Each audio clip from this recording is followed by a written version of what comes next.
Good morning. This is Brother Larry Cochran, once again coming from the sanctuary of Southampton Baptist Church. Let me share with you, first of all, that I'll have some cataract surgery this coming Wednesday for probably the next 3 or 4 weeks. I won't be able to hold the online Sunday school class. Look for us back somewhere around maybe Labor Day Sunday. We're going to continue our study this morning about Gideon. We briefly touched on a few weeks back about when weakness is strength. And so we're looking at that this morning. So one of the earliest songs I remember learning, even when as a young boy, when I was attending church, was that Jesus Loves Me. You may well remember that song yourself. You may have sang it as a child. You may have children or grandchildren who sing the song. But the verse I want to draw your attention to, the verse says, I am weak, but he is strong. So that's the comment we're looking at this morning. There's a lot of truth in that little statement concerning how strong we can be in the Lord Jesus Christ. It's a great spiritual truth. So today's lesson will remind us how Gideon's weakness was an opportunity for God to work his mighty power and to work in mighty ways. Likewise, our weakness provides God for opportunities to work in a mighty way in our lives. So I'm going to read to you out of Judges chapter 7, verses 1 through 8. It says, early in the morning, Jerubbaal, that is Gideon, and all his men camped at the spring of Harah. The camp of Midian was north of them in the valley near the hill of Morah. The Lord said to Gideon, you have too many men for me to deliver Midian into their hands, or that Israel may not boast against me that her own strength has saved her. Announce now to the people, anyone who trembles with fear may turn back and leave Mount Gilead. So 22,000 men left while 10,000 remained. But the Lord said to Gideon, there are still too many men. Take them down to the water. I will sift them for you there. If I say this one shall go with you, he shall go. But if I say that one shall not go with you, he shall not go. So Gideon took the men down to the water. There the Lord said to him, separate these who lap the water with their tongues like a dog from those who kneel down to drink. 300 men lapped with their hands to their mouth, and the rest got down on their knees to drink. The Lord said to Gideon, with the 300 men that I lapped, I will save you and give the Midianites in your hands. Let all other men go each to his own place. So Gideon sent the rest of the Israelites to their tents, but he kept the 300 who took over their provisions and trumpets of the others. The whole point of what God is doing here, in one sense, is to ensure that they'll recognize quite quickly when Midian is defeated by Gideon and his forces that God is the one who will get the credit. God is the one who will get the glory. So when we look at this concept here, a weakness is our strength. It's how we're going to link about how to connect that weakness to God's strength, as Gideon does here in this particular book, as we look at it here today. So we find out here in this, we look at this whole process, that Gideon is the underdog. He starts off with 32,000 men. The Midianites have approximately 135,000. There's a ratio of about 4 to 1 more than Gideon has.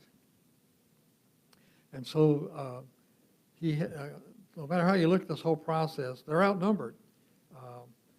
There's no possible way that they could defeat Midians, even the 32,000 over the 135. It's going to become even more obvious as God works in Gideon's life, as God begins to sort out these men and down to 300. It's an impossible task. And when I say this impossible task, that's when God works the best. We find ourselves in an impossible task that we can figure out how we can accomplish it, how we're going to do it, how we're going to be able to make it come out like we want it to be. So what Gideon does here in this process is he could easily have focused on the disparity. He could easily have focused on even the 32,000 against 135,000 is such a difference of disparity there. He could have gotten discouraged right away. Remember, God has called Gideon a mighty warrior. And Gideon at this point is still uncertain that he's that mighty warrior. He's going to ask God for proofs that God is going to actually work with him and work through him. He's completely outnumbered. This overwhelming situation is God's often way of doing business with you and with me and with Gideon here. These overwhelming situations is when God works at his best. Now, let me share just a couple examples we'll find in the Bible, one in the New Testament. We find over Luke chapter 9, verse 12 through 17, when Jesus has taught 15,000 people, and it's late in the day, and so they're hungry, and he tells his disciple basically to feed them. And they come up with a concept, well, just send them away, send them home. And Jesus doesn't allow that. Then they talk about, well, maybe we can go into a town and we'll have to buy, a lot of food for them, and we don't have that kind of money to do that. So the disciples, they were trying to solve the problem looking to their own self, looking to their own strength. What they left out of the equation, the fact that Jesus Christ was there, and Jesus Christ works in our weakness.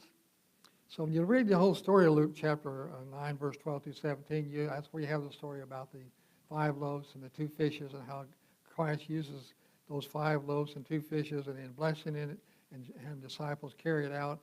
He feeds the entire crowd. So the next example would be of David. There's a story of David and Goliath. It's a very familiar story.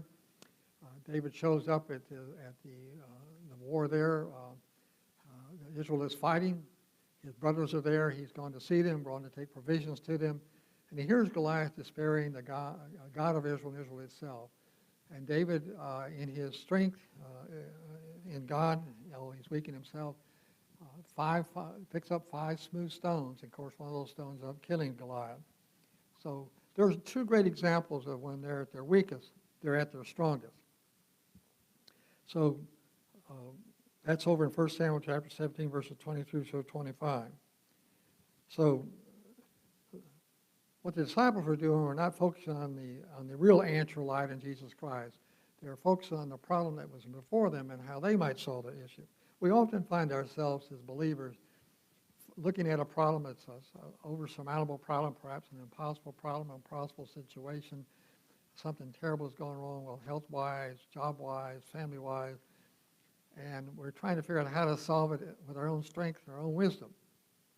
That's when we're actually not at our strongest point. It's when we turn to God and recognize only God can solve these issues, only God can give us the strength to face them, we become the strongest in that whole process. This is where Gideon lies. His opponent has 4 times as many men as he does.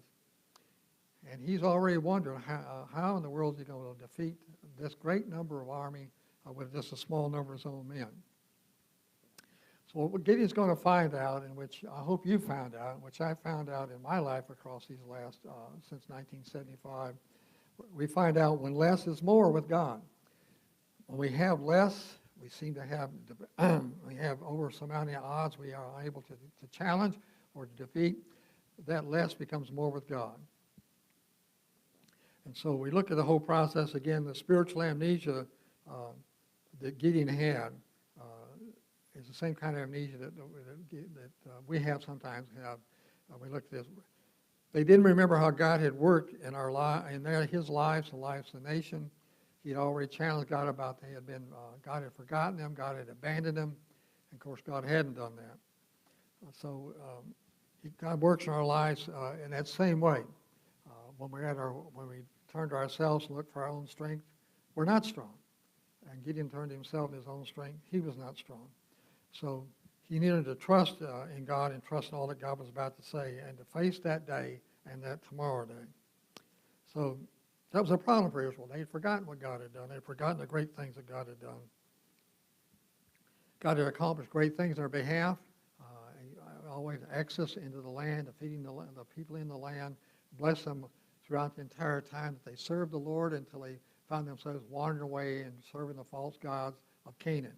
That's when the downfall began in Israel, and that's when the downfall can begin in our lives. So we turn our eyes off the Lord, the one true living God, and look around about us, begin to maybe worship what society offers, whether it be power, whether it be money, whether it be influence, whether it be property, whatever it might be. We begin to do that. So Gideon had these 32,000 set for battle. God knew something about people then that he knows about us now, even now today. When we're reasonably positioned to succeed at something, we're rightly going to take the credit that belongs to God. You know, we did it, we succeeded. Gideon had defeated him with all that great number of people. He could have said, and Israel could have said, It was our strength, it was our power that did that. So that's when sometimes when God does the greatest part for us, when we are so weak in that sense of it. So as long as we can kind of explain the success based off our smartness or our power or our numbers or our experience or even down to good genes or good education, whatever it might be, we'll try to own what belongs to God. We'll try to take credit for that. That's just the human nature to do that kind of thing. God knows something, though, that he's teaching Gideon. And he teaches us, and may have taught you already. God knows the greatest odds, the more likely we are to lean on our own humility and not be so prideful about what we can do and how we can do it. So God again brings the number of people down from 32,000 down to 300. I can imagine this particular point, Gideon just, in a sense, takes scratching his head and may be very fearful, unsure of what is about to happen. Can God fulfill what he's promised? Because you've gone from an odds here of 4 to 1 down to 450 to 1. And how is 300 individuals going to successfully overpower and defeat 132,000 soldiers? It's an impossibility. And that's where God does the best kind of work, when the impossible things by human standards cannot be accomplished. So so God begins to work. God begins to sort it all out. God gets them down to the 300 of the army that they're going to defeat them with. So he brought them down to what we call the very bare bones and below that. He left Gideon no choice but to rely upon him. And that's when God works the best in our lives. So when we're following God the most is when we get to a point where we must absolutely rely upon God to accomplish what he said he's going to do, to fulfill our needs, to heal our hurt, or to solve the problems, whatever that might be. Sometimes in our own life, he has to bring us to the point where we can get our eyes off the problem, off of our own concept of how to solve the problem, and get his focus back on him as the problem solver, rather than looking to ourselves to solve that problem. In chapter 7, I read to you that where God had taken them down to the water and had sorted them out by those who bent down to the water and lapped with their tongue, and those that did it with their hands to their mouth. And so what we're looking at here is, in that verse, we're looking at where God had to sort out this self-sufficiency. He had to ensure they had to depend entirely upon him. They could never say, we did it. It was we who accomplished this. It's we who defeated Midian. And so this self-sufficiency is a handicap when it causes us to believe that we have done it, we've accomplished it, that God was not involved in it, or God was involved in peripheral. We did it in our own strength. And God knew a great truth there. He had to prevent Israel from thinking to themselves, we accomplished this task. Only a miracle of God could have defeated 132,000 soldiers with merely 300.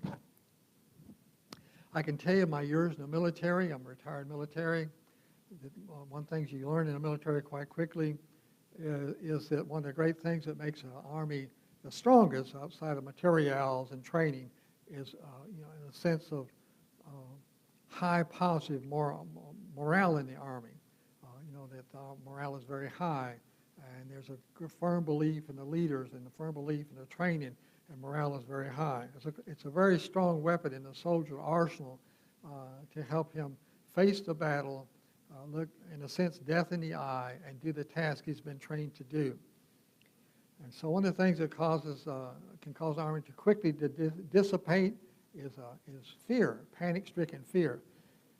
And I think at this point, God sorts Gideon's army out to those. He says, those that are afraid, those that are fearful, let them go home. Now, can you imagine in Gideon's mind, he watches 22,000 of his 32,000 soldiers walk away. They're fearful. And God understood something else. Fear is contagious. Panic can set in. And fear can cause us to, as they'll say, is to run, and rather than face the enemy, to run away, and to not stand our ground and not do what we're trained to do. And so God has a thing in mind. He recognizes quite quickly he's got that great number of men that are fearful, that's a contagion that could spread to the rest of his army. Rather than stand their ground, even with 300, they could flee, they could retreat, they could run, they could abandon their post. So God told Gideon to send anyone whom is fearful.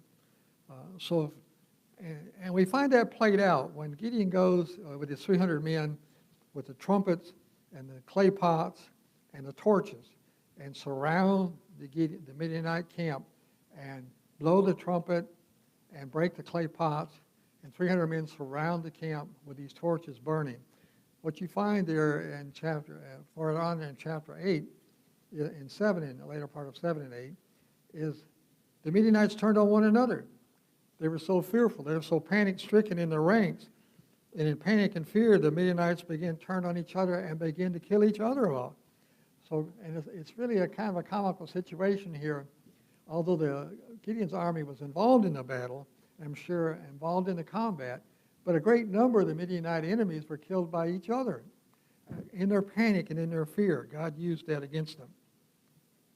And the point of that, I'm telling you this way, God is committed here in this particular situation of Gideon, and in our lives in particular, he's committed to move anything out of our lives that would cause us to promote any kind of, to hinder our progress, fear being one of those. Fear to step out, fear to do what God has called us to do. I was just saying to another person in our church just this morning how when I went to seminary in 1977, my oldest daughter, who was only 10 months old at that time, she's now in her late 40s. I went to Montana as a home missionary later on, and without the faith and the strength of God, I believe that God was going to do, he said he's going to do, leaving where he said I should go, fear would have set in. I might have pulled back and not done what God had said to my heart he was going to do. So fear is something that can undermine the message of God, the leadership of God, and the mission of God. And so we have to be recognizing that. So one thing that also can hinder our progress as Christian believers is fear about the future. Where's our future going? Can we really trust in God to move us out in the direction that he wants us to go? One of the earliest phrases I remember as a young preacher, as a young Christian also, I put it to you now, I don't know what the future holds, but I know who holds it. Saying I don't know what the future is out there, what's going to happen today, tomorrow, hours from now, a week from now, but I know that God holds that future. I just trust in him to guide me, direct me, and lead me into that future. And so, and he sorted all those individuals out in this whole process. We find he brings them down to that minimum of 300. So it came to the point of the battle took place. These 300 men were able to defeat the Midianites and get them routed on the run away from them. And they throw off the yoke of the Midianite oppression they've had for all these years. So God made it possible for 300 men to defeat 132,000. The point of that is this: no matter what we face, what trials, tribulations, problems, situations, the impossibilities we're looking at, God is quite capable to bring that in his will to a proper conclusion, and we have victory in it. So when we take our eyes off of Christ, our eyes off of what Christ has done and can do and will do, that we find ourselves fearful and perhaps in a panic, and turn to our own self-thoughts, our own wisdom, and our own perhaps opinions of others as what we should do and how we should do it. The most important opinion of all is not what I might say, what your father or daughter, mother or brother, what it might say, but what does God say about it? And that's where our strength lies. We're looking at that in the process there. And so as the troop dwindled down, Gideon must have felt, as I pointed out, vulnerable and in danger, not thinking how in the world they're going to accomplish those tasks. So he probably felt insecure about what God called him to do, and that's not uncommon. When God calls us sometimes a certain task and certain objectives, we might have a sense of insecurity, might have a sense of fear about it, but we need to recognize those are healthy things to turn us to God, recognize our strength in him and not in ourselves. So they would have the victory because God had said so. Now what Gideon needed to do is believe what God has already said. Gideon needed to put into practice. He needed to believe what God said, you will have the victory. and to put that into practice. And that's what he eventually does do. And so in our own lives, when we find ourselves facing these difficult times, perhaps it's not an army of 132,000 soldiers that want to defeat us, but we have to recognize, put into practice, we've already won the victory in Jesus Christ. We may be called upon sometime in our life to face impossible odds or, over surmounting problems. But when that happens, we need to look to God for the strength and the direction he'll give us to bring victory in our lives. So Gideon does win the battle. He's very victorious in the battles that happens that way. What we learn in this whole process is this. With God, a little is more than enough to accomplish his will. No matter how small amount we may have, no matter how we may think about what we've got or how we're going to accomplish that task, with God, that's more than enough to accomplish the task when God is leading and involved in the direction that we ought to be going. So let me share this great truth of today's study, and I want you to remember and rely upon it. There's some things I want to say. This changed everything about Gideon when he recognized that God was with him, that God would bring the victory, and God did bring the victory, and it's still true for us today. It changed everything about us. We recognize where our strength lies. Our strength's in the Lord. It's not in ourselves. So the Holy Spirit, one who leads and guides and directs us, and access that power with ourselves, is simply just asking God to be led by the Holy Spirit and allow us to follow the direction he gives us and bring the victory to bear in our lives.